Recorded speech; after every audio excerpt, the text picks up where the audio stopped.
Joo. Siinä. Maaherra oli kovin tyytyväinen siihen tauluun, jonka hän kunnalta sai. No sehän on hyvä. Joo, minä en aikaisemmin tiennytkään, että Risto on tämmönen moderni ja tämmönen moderni. Niin. Siis. Asiantuntijat sanoo, että isällä on todella hyvä koloriitti. Niin varmasti. Kyllähän sen huomaakin, että hän on tämmönen kolori. Onko näitä myytävänä? Joo, totta kai.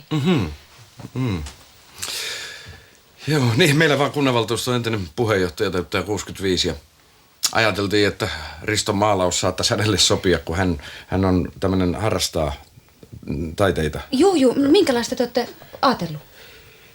Ei me sinällään varsinaisesti mitään erityistä, että. Mitäs tuo esittää tuossa? Tää?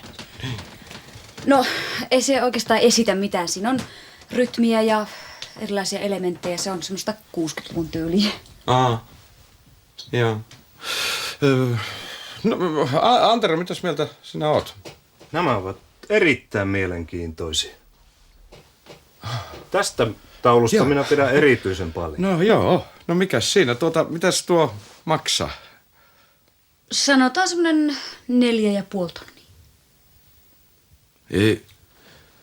Niin, se maaherran taulu maksoi vaan 1500 ja se oli paljon isompikin kuin tuo. No joo, mutta se oli erikoistapaus. Nämä on kaikki isän varhaisempaa tuotantoa ja sen lisäksi ne on mun tauluja. Mä oon saanut ne isältä, että. Niin, joo.